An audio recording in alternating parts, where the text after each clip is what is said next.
Welcome back to Good Morning Boss. Ngayon naman pupuntahan natin isang car show kung saan maraming mga vintage cars. Lahat ng yan dito lamang sa EDC. Ang pagiging malikhain ay talaga namang likas na sa mga Pinoy. Mula sa mga bagay na maaaring kumpunihin hanggang sa mga bagay na maaaring kolektahin.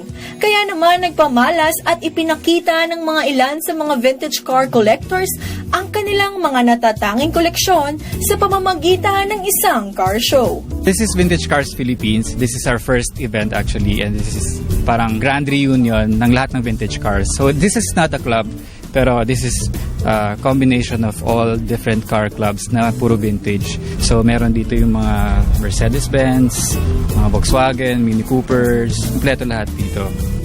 Ang dahilan ng nasabing car show ay hindi lamang para maipakita kung anong klaseng mga makalumang sasakyan ang maaari nating matagpuan dito, kundi lalo't higit sa mas makabuluhang layunin.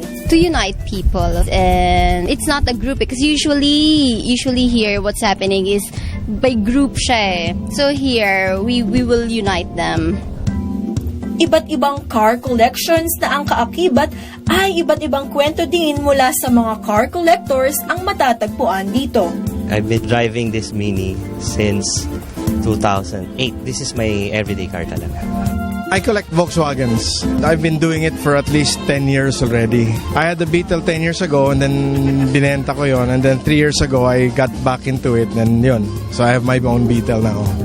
Talaga namang maaaliw ka sa iba't ibang disenyo ng mga naturang vintage cars na hanggang sa kasalukuyan ay may gamit pa rin. It's a 1969 low-light combi configured as ambulance. The setup per se is the exact setup of an actual ambulance, and it functions as an ambulance.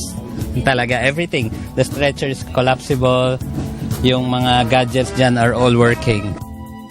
Higit pa sa sayang nadudulot ng pagpe-preserve at pagsasaayos ng mga sasakyang ito, ay may pagkakataong maaari din itong gawing business o pagkakitaan. Nung nabuo siya, by accident lang. Kasi meron kasi akong pa-junk na Beetle, then yung friend ko naman, meron din siyang junk na yung kanya. So, isipan naming pagdugtungin. More on pang bridal siya. Tunay ngang para ka na ring nag-travel from the past kapag nasisilayan mo ang mga ganitong klaseng vintage cars.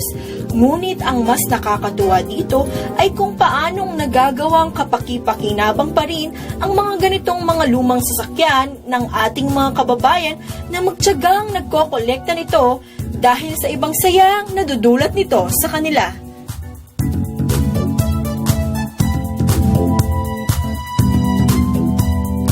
Napakaganda. Siguro medyo pricey rin yung mga vintage cars na yan.